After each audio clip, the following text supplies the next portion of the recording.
So then I was like, bro, I ain't even got GIF-GAF mobile supply anymore, so I just had to stab him up there and then. Hey, wait, hold on a second. Dara's told me to suck my mum. Yo, that's I a little actually bit wouldn't crazy. have that. That Is is crazy. crazy. Furthermore, your mum's a nice lady. What, they're going to the football as well? Let's go knock them out.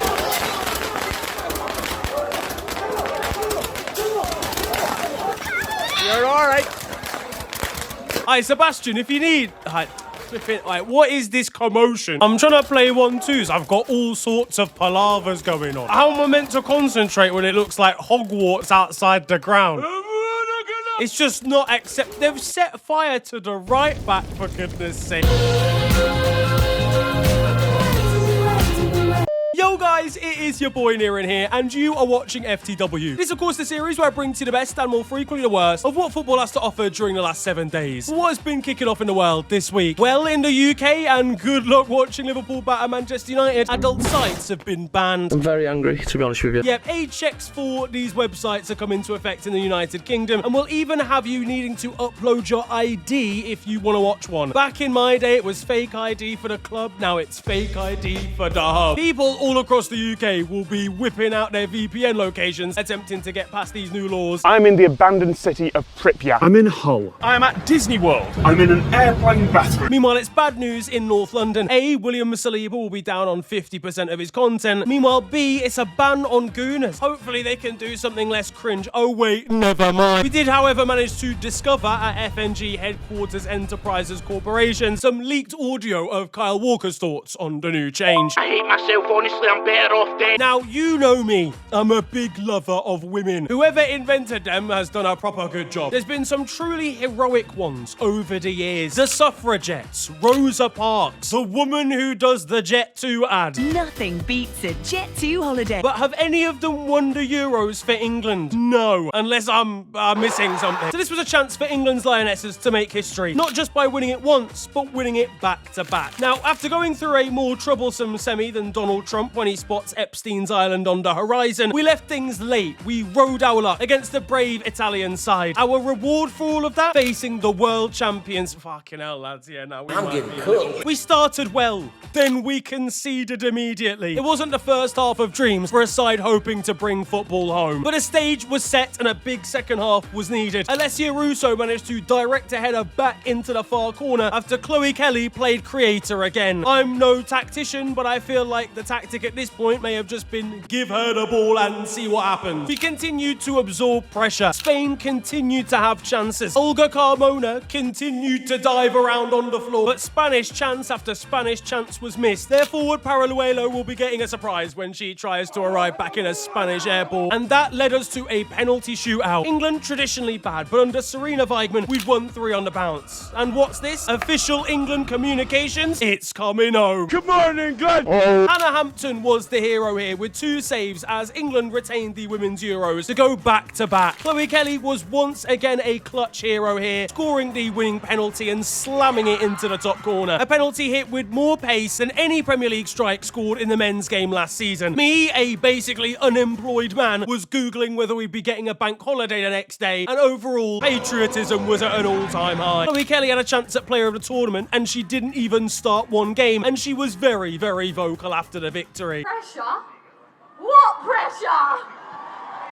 Just around the corner was a Champions League final, won that, and now a Euros final, won that. So thank you to everyone that wrote me off. I'm grateful. Tough times don't last.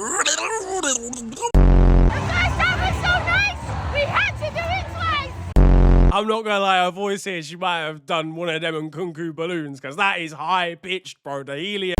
But it wasn't just her, there were heroes all over the pitch for England here. A great team and defensive performance, of course, to keep out the World Cup champions, and a defence that featured Lucy Bronze, who not only gave her all and went off injured late on, she also played the entire tournament with a fractured fibula. Unbelievable amounts of pain she must have been going through. As I mentioned, she then did her knee on the other side in the final. The poor girl will have been wheelbarrowed out of the stadium. Speaking of injuries, and Lauren James went down in this one during the first half. She'd been coming back back from a long-term injury going into the tournament anyway. Meanwhile, Reece James will have been watching on as his sister went down, realizing she was just trying to be like him. It must be a family thing, bro. I'm not gonna lie to you. Their family DNA has a sprained ankle itself. But one of the most incredible stories was that of our goalkeeper. In between the sticks, Hannah Hampton. As I mentioned, she made 2 saves in the shootout, earned herself player of the match during the final for some more crucial saves. And on top of that, she doesn't have any depth perception. Now, I know what you're thinking, Niran, she's a goalkeeper. You kind of need to be able to see things properly if you're a goalkeeper. She had an eye operation when she was young and was told she'd never be able to play football at the age of 5. Yet here she is accepting awards. Just make sure you put them in her hands because she doesn't necessarily know where they are in front of her. I don't think you understand how mental that is, though. A truly number 1 in a million player. Though unfortunately for her, she doesn't have any counting perception either, admitting that she didn't actually know Chloe Kelly's final penalty was the one that had won England a shootout. After that final penalty, what does it look like in your mind when you try and remember it? I didn't even know we'd run it at that point. I thought I had another penalty to face. And then when she was running off in one direction, I thought, oh, that's it, I've got to go join in. But either way, that didn't matter for the Lionesses. Cult hero and saviour of England during the quarterfinals and semi-finals, Michelle Adjemang, was excited as she walked up to grab her Young Player of the Tournament award, her dad watching on wholesomely in the crowd. It doesn't matter how many videographers, photographers, TV cameras are in that stadium. That man needs a 360p video on his iPhone 8, and that is what dads do. On the other end of the spectrum, though, Joey Barton was punching the air with this tweet, fuming at the fact that the Lionesses had done something that he couldn't. Win something. He was punching the air, or most likely knowing him, punching somebody. The guy's been to court more times than he's been to Wembley, so we can't really rule anything out. He's done it again. Can you believe it? Please stand and rise as I sentence this man to jail again, you fucking dickhead. The women's team have managed to get revenge for the men's team being defeated by Spain in last year's Euro 2024 final. I'm sure they'll be letting Cole Palmer and co try on the medals themselves when they return back to London. Good old British media saw all of this develop and used it as an opportunity to compare Chloe Kelly's actions to a apparently miserable Marcus Rashford out of nowhere. Poor Marcus won't have known why he was featuring in the Daily Mail. I'm like, what did he say fuck me for? But let's be honest, this is a pretty tame headline as far as the Daily Mail are concerned. Black hooligan and gang violence affiliate Marcus Rashford commits violent hate crime on poor innocent Caucasian vehicle, crashing only an agonizing 6 miles from nearby orphanage. A, why are we using an incredible footballing moment to drag down other players? B, the actual grief that Marcus Rashford gets is actually incredible, given the vast majority of his personality is actually trying to give food to young children whose families don't have enough money to do it for themselves. And C, I love Chloe Kelly. I think she's absolutely class. But some of the stuff she's done this season in terms of forcing a move out of Manchester City and some of the things that she said that may be misconstrued as arrogance in interviews would get Marcus Rashford absolutely crucified by the Daily Mail. Either way, in better news, the Lionesses travelled home in style with this night private jet. Euston Station in London made sure to make themselves very much football themed, and Serena Weidman was absolutely loving life as Burna Boy joined her on stage. Burna Boy is coming to the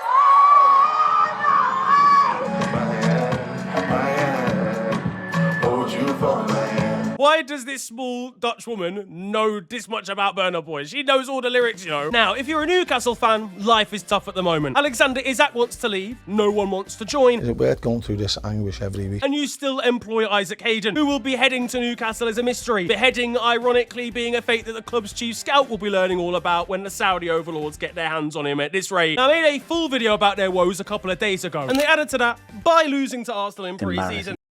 You fucking worthless piles of shit! 15-year-old Arsenal prodigy Max Dowman was the star of the show. A sensational performance from himself, earning himself a penalty, and also just looking extremely dangerous, dribbling past Newcastle defenders at will. He was quite literally like 9 during COVID, and that genuinely concerned me. We've got live footage of him heading into work and Arsenal training this week, ready to save them from pre-season defeat. This is the youngest boss man on the scene, genuinely. Fabrizio Romano, if I see you tweeting about a 15-year-old, we're gonna have to have a conversation. Big blow, stop. You are a nose. Meanwhile, Joe Linton managed to handle him in a different way. Mikel Arteta will be calling up the NSPCC immediately. I'm upset. Meanwhile, Ben White headed over immediately to try and defend the youngster. What's he gonna do? Rub fake tan on Joe Linton? I mean, come on now. They're the same complexion, and I know that they're not the same ethnicity. Not only were they defeated, but they scored a comically bad own goal, and it'll have Newcastle fans watching on in absolute disbelief.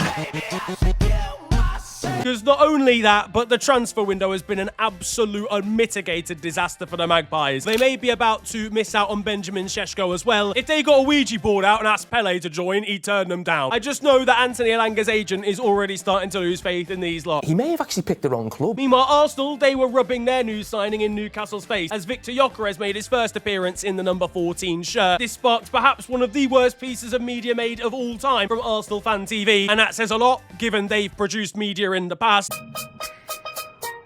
I'm recoiling watching that. Sporting tweeted that nobody cared until he put on the mask. Meanwhile, Jeremy Lynch will be fighting the urge to put his Batman one on as it talks to him from across the living room. You make me sick. Leave me alone. Hiding from who you truly are. It's not all good news though for Arsenal supporters. They were defeated by Tottenham in the first ever North London derby held outside the UK. Spurs once again winning silverware, this time in front of their sworn enemies. Hong Kong Festival winners, you'll never sing that. Spurs reminding everybody that it was yet another trophy for them over on Twitter. Bukayo Saka watching on, realising that the Gunners have now become Tottenham. It may have been pre-season, but it was still bite to this. Pedro Porro pushing Mikel Arteta back into his technical area. Fuck off, you Spanish cunt. Meanwhile, this Kai Havertz challenge was pretty mistimed to say the least. Bro, allow the WWE stuff, man. We get it. Like, you can do duels and that. Arsenal fans just need you to score. That's literally it. Just put it in the net! It was another disaster class from him, honestly. Gunners supporters feeling thoroughly depressed knowing that they've got another season of this foolishness. He might have beefed himself up at the gym, but the ability still isn't there. At the other end of the pitch, and Richarlison was missing sitters. A 0.86 XG on this one. That's a snapshot for him, to be fair. But it didn't stop him from winning man of the match and then rubbing it in Gabriel's face, tagging him in it on Insta. The Brazilian centre-back's response, a picture of the 3 man of the match awards he's earned against Tottenham over the years. Yeah, it's a shithousery award for both of them, honestly. This, though, was a debut for Victor Gyökeres. We saw him for 15 minutes at the end, and long balls over the top to him he was struggling to deal with. The Gunners firmly setting him up in this one. They were not playing to his strength. Elsewhere in pre-season, Liverpool faced off against AC Milan in a dramatic affair and lost 4-2 to the Italian side. We've lost here to a team that's actively made the decision to employ Emerson Royal. Rafael Leao shaped up Virgil van Dijk for the first goal of this game and blasted it into the top corner. So I've got to say Dominic Szoboszlai's effort was probably the pick of the bunch from Liverpool. I was watching on as Florian Wirtz put in a 6.5 SofaScore performance. Why is it already cold and nothing even happened yet? Meanwhile, it was also a first opportunity to watch Jeremy Frimpong, and the Dutchman was getting emotional after being actually expected to defend whilst playing at right back. Now, the spirit of Jimmy Traoré could not help us or guide us to victory against AC Milan here, though it did seemingly take over the body of Tsimikas in terms of footballing ability. Maybe this is some sort of southern Eastern European ritual that I'm unaware of, as him and new Georgian goalkeeper Mamardashvili showed all the communication skills of Cole Palmer reading about quantum physics. What? At Nottingham Forest, and they've done the unthinkable. They've managed to tie Morgan Gibbs-White down to a new contract this summer after his original move to Tottenham collapsed. This is actually hilarious, this whole Forest situation. Tottenham activated a release clause, and Marinakis has just gone, now, actually, bless you know, and just giving him a new deal instead. The phrasing of this announcement in terms of the tweet was hilarious. It genuinely sounds like Marinakis is some kind of overlord. When have we ever actually seen a football club tweet about a new signing or tweet about a new contract, and it's given this sort of vibe of like it's the owner who did it? It's a statement of intent from the owner, from the guy who owns the club. What was even more petrifying was Morgan Gibbs-White's interview himself. So thank you to Mr. Marinakis for believing in me.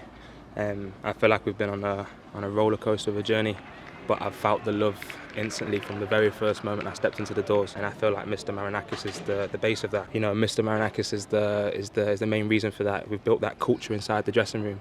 And I feel like that's what strived us all the way through. This is a hostage situation, fam. You can't convince me otherwise. Morgan, blink twice if you need some help. I just know there was a weapons-grade 14-foot machete hidden behind Marinakis' back during this one. So thank you to Mr. Marinakis. I feel like we've been on a roller coaster of a journey. In a move that even North Korea's president Kim Jong-un would think was a little bit over the top, Kim Jong-de here got the last laugh in the end. He even got himself a lovely happy birthday message from Nottingham Forest's admin after said admin had been threatened into doing so, at risk of having his cousins executed. Elsewhere though, in pre-season, when we saw Barcelona facing off against J-League side Vissel Kobe, both former sides of Andres Iniesta, and if you told me that he'd actually played in this game, I probably wouldn't have even been that surprised. Whatever you do though, don't tell Lamine Yamal about the average height of Japan. He'll be sending off some DMs ahead of his 19th birthday birthday party. Meanwhile, Rafinha did actually help one Vissel Kobe player get a Robert Lewandowski shirt, who was maybe a little bit too shy to go up to the polls. Some nice wholesome stuff there. It was a wholesome day for Barca youngsters, Joao Felix and new signing Rooney Bargi, who came in from Copenhagen, scoring their first goals for the club. And it was a day of firsts elsewhere, as Manchester United loanee Marcus Rashford made his debut for Barca as well. He faced off against Honda at the back. Just don't let him drive it, whatever you do, because it's not going to end well. Speaking of Marcus, and as I mentioned last FTW, he'd had his official announcement as a new signing for the Catalan side. I've got to say, his Insta story took things a little bit too harsh. Look, I know he's happy to get out of Manchester, but come on. And speaking of Insta, Alejandro Garnacho left him a lovely comment over there. But you can't fool me, bro. This guy wants to try and get to Barca as well. You ain't signing for Barcelona, my guy. You haven't got the facilities for that. This man thinks he can sneak his way into the medical by pretending to be Marcus's doctor or something. Marcus Rashford himself will be left exasperated seeing Alejandro Garnacho turn up to the Barca meet and greet.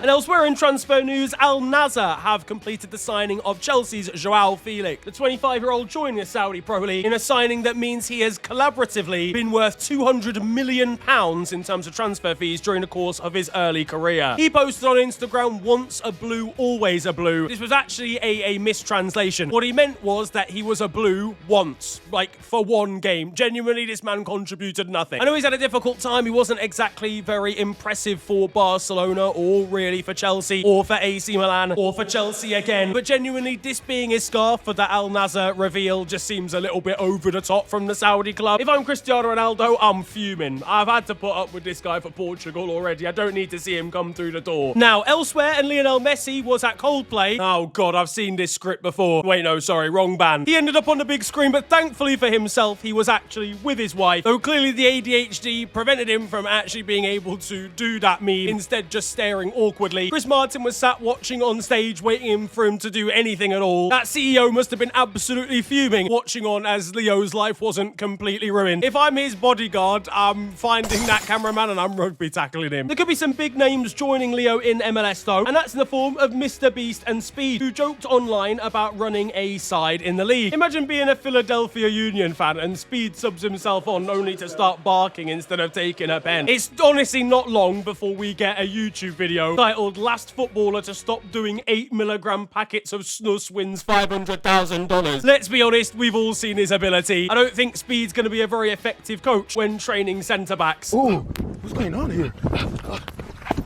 Oh, wow! Back at Arsenal, Mikel Arteta was speaking about Ricardo Calafiori, saying he felt something and he didn't know how big it was. Beg your pardon? He felt something and it wasn't an injury, mate. This is huge! This is massive! The Spaniard sweating, seeing a Calafiori photo shoot. We've actually got a reverse angle of Arteta feeling something here. One of his other players will be feeling the breeze upon his scalp because Gabriel Martinelli, the hairline's going, G. No hair will ever grow! But also, why is Kai Havertz lying down like a bad bee in the background? He 100% closes the drawers in his kitchen with his hip. He 100% has said the word slay this week. At Manchester United, and they faced off against West Ham, Rasmus Højlund doing, well, Rasmus Højlund things. Real Madrid winger Rodrigo could well be on the move, and he's confirmed that he doesn't want to join Tottenham, saying he wants to go to a bigger club. Top Spur? No. What's that? One man already at Spurs is Pedro Porro. He's getting distracted, throwing it back instead of playing football. Meanwhile, Tottenham fans, they'll be so lucky to see something like that. As for this view at Luton Town Stadium, yeah, nah, I just would ask for my money back. Are you crazy? Alexis McAllister's already been done damage by Liverpool signing Hugo Ekitike at Crystal Palace, and Ebereeze could well be on the move, but for now he's absolutely taking the piss in pre-season for Crystal Palace, and Sunderland, they're taking the piss as far as the transfer window is concerned. They've had a better one than Newcastle, and they weren't even in the Premier League 3 months ago. They've also announced Granit Xhaka coming in from Bayer Leverkusen. We got Sunderland signing walkouts, lads. This man would rather play in Sunderland than for Eric Ten Hag. Just take that in. In Spain now, and Lamine Yamal was pictured with his dad, the now infamous character on Instagram posting gang as the caption. That's not gang, bro. That's your son. Like, your child. At Sevilla, and everybody's got skills. Even the centre-backs. Loic Bade, with some of the cleanest step-overs you're ever gonna see before absolutely rinsing his teammate with a back heel into the back of the net. Play him out wide, mate. What's he doing at centre-back? The Frenchman is impressing in Spain, but back in France, and their women's side are getting absolutely no love from TV stations. After they went out of the Women's Euros, this French station leading with the headline, France women's team eliminated battered as per usual. Former French striker and former Liverpool player Florent Cinema Pongol has taken up a new hobby and a new sport. He is now a foot golf professional. Football combined with golf, for those that didn't know, and this shot is absolutely crazy. You could argue from Florent, it's absolute cinema. In Germany, and Sandro Wagner has got a unique gift for his Augsburg players. He's given each of them an iPad. I can't help but feel he'll be a little bit concerned when they're playing Subway Surfer instead of tracking back to defend. In Italy, Roma will be hoping to make a splash this season, and they'll be helped by Evan Ferguson if he continues his goal-scoring record. He grabbed 5 in one game in a pre-season fixture, including one absolute howler. The 20-year-old could be about to rip that league a new one. At Fiorentina, though, it's straight aggression. Who said pre-season matches were friendlies? There's absolutely no friendliness going on here, but a little bit more wholesome stuff going on at Lecce's training. There's never a bad time to bring out a 6 celebration. Now, though, it is time for your goals of the week, and this time we've got a rarity. That's because your first goal comes from Newport County. What competition this is even in, I don't know, but they're facing off against Barnet. Michael Reindorf has picked up the ball on the left-hand side, has skipped past players and absolutely rifled one into the top corner. Not only a solo goal, but an absolute banger as well. But the reason why this is a rarity is because the second goal of the week is from the exact same game and from the exact same team. Newport County scoring absolute bangers only as Cameron Antwi sees the ball bounce up into the air and scissor kick volleys it into the top corner from outside the area. Your final goal, not from that game, but it does again come from England. This time it's Everton in a pre-season friendly. James Garner stepping over a free kick and placing it perfectly into the top left corner on his right foot. Hello all and welcome to The Beautiful Game, the segment where we take a look at the poetic and brilliant side of the game that we love. We are back by popular demand for yet more glorious beauty. Age is nothing but a number, and I'll keep going as long as my body can take. Yeah, well, good stuff. And that concludes The Beautiful Game. Over in Brazil, and Neymar thought he'd scored a last-minute winner for Santos. He guided the strike towards goal, he'd seen enough and wheeled away in celebration, absolutely volleying the corner flag, only for the referee not to give it. This is massive amounts of aura loss, by the way. You can't celebrate a goal like that that's not even gone in. The referee was trying to back himself, watching it via replay after the game. It's not over the line. It's not totally over the line. That's not a goal. Look at the white bit. Look at the white bit. That ball, that's a goal. And that poor corner flag's been uninstalled for absolutely no reason. I mentioned Speed had joked about buying an MLS club recently. Well, he might be playing for one soon because he took part in a pre-game challenge in MLS and actually looked pretty decent. The objective here, just hitting targets, and this is like the best shooting I've ever seen from the geezer. In Brazil, and Hulk was having a discussion with the referee, clearly not happy with the decision that was going on. Things had come to an amicable end, although according to the referee, that wasn't the case. Laughing in Hulk's face before sarcastically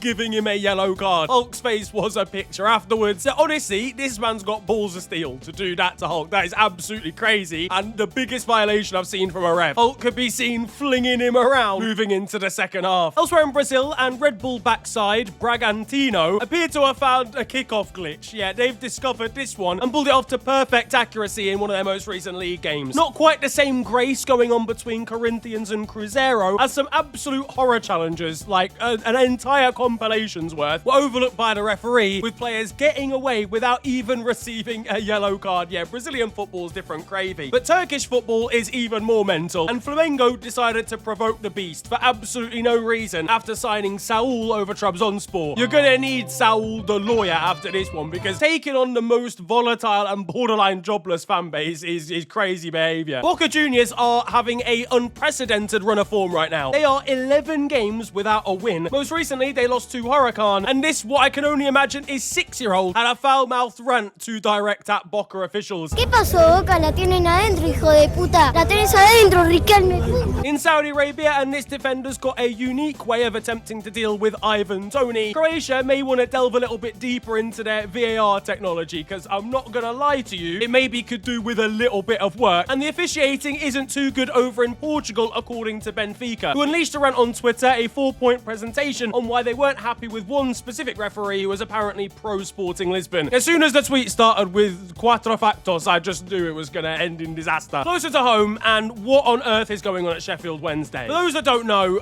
terrible owner again. How many times have we had this story about a football club in the EFL? It seems like they are completely incapable of regulating owners that take over EFL football clubs. Either way, they've been in a state of disarray for a little while now, and it's spilling over into the new season. They, at the moment, have only 12 senior players a week before their game against Leicester. We all know how that's going to turn out, though. 89th minute goal, about phase OG. Their manager has left again a week before the season started. They've been incapable of paying players' wages, and not only that, but now their North Stand has been deemed unsafe because I assume there wasn't the money to renovate it where it needed to be. Our favourite football club, Penistone FC, were even beefing them about having fully fledged stands. When a team that you heard of 3 weeks ago is beefing you about your stadium, it's time to wrap things up. But genuinely, I hope things are sorted for Sheffield Wednesday. The EFL once again need to intervene and actually rectify their mess because the fans of the club deserve better. Over at Bristol Rovers, and we've got English and white coming off the bench, I don't really feel like ethnicity should be relevant at this point, to be honest, lad. Your Patriots coming onto the pitch. It's going to be a civil war when black and African come on, I'm not going to lie. Shout out to Mikel Antonio, who actually scored this week in a pre-season friendly against Boreham Wood. He has been through the mill since the car crash that he had in the second half of last season. To even be back on his feet again is a miracle, let alone scoring again for West Ham, so props to him. At the horse racing, there was a mascot race between EFL clubs, and Burton Albion came out on top. And at Whitby, they've announced a new Dracula-inspired shirt. I can only assume they'll only be playing in it in the night time. Their players will be going feral in this shirt, though, when it's time for a water break. In Argentina now, and don't say that the football there doesn't give you entertainment. No goals whatsoever. Spotted on the highways of Turkey is this Besiktas truck with Ricardo Quaresma on it. In Saudi Arabia, Alexander Lacazette's new teammates at Neom SC haven't quite mastered how to say his name yet. Lacazette.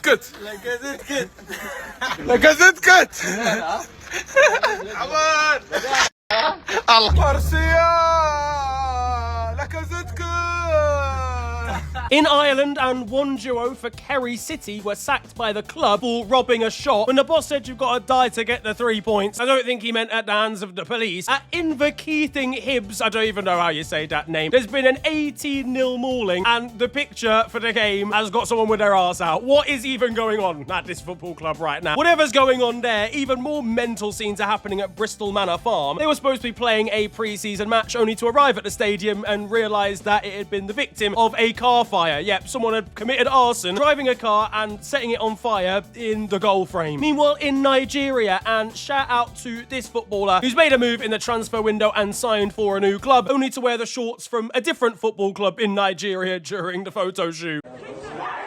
Yeah, no, guys, I'm sorry. There's no still 0-0, fam. Stop booing me. It's the summer holidays, man. There's no Sunday League football happening. But if you do find something or even play in something that you think could make the still 0-0 segment, then send it to me either on Twitter or on TikTok. On to the weird stuff, don't out. Stop booing me again. First of all, over in the Women's League of Bosnia and Herzegovina, and we find maybe the biggest farmers league in the world. We often talk about PSG and the fact that they're dominating French football right now, or Bayern Munich in Germany, but at least they've had some different winners recently. In Bosnia's Women's League, we have to go all the way back 23 years to find a side other than SFK 2000 based in Sarajevo who haven't won the league. They're extending a Guinness World Record at the moment. If you're the other teams, just sack it off, bro. Just go on holiday. Like, football's not for you. In Norway, and Bryn once made headlines for their unique Man of the Match awards. They're often very practical, not particularly trophies, and they've done it once again, offering out 40 bags of oatmeal, 100 eggs, and 20 litres of milk for Lassie Kvigstad, who won the award this time around. But listen, that's gonna last him for a while. I'm not gonna lie. He'll be fuming if he's lactose intolerant. But finally, we have got the story of Cameroon's manager, and it's where we find a story about Mark Bryce, who was Cameroonian manager, but after a falling out, allegedly, with the Cameroonian FA, had decided to step down. Well, that was until he went back on his resignation after claiming that his email inbox had been hacked and that someone had sent the message to the Federation without him actually knowing about it. The Federation actually accepted his resignation anyway without even contacting him after. Will they let him back? That's the question. That, though, is going to wrap up football this week, and I hope you have enjoyed it. If you have, then feel free to slap a like on the video and, of course, subscribe if you're new to the channel. You could also follow me on social media. It is at TheVisualFNG on Twitter and on Insta. But it's been a pleasure ranting at you guys today. Have a wonderful day,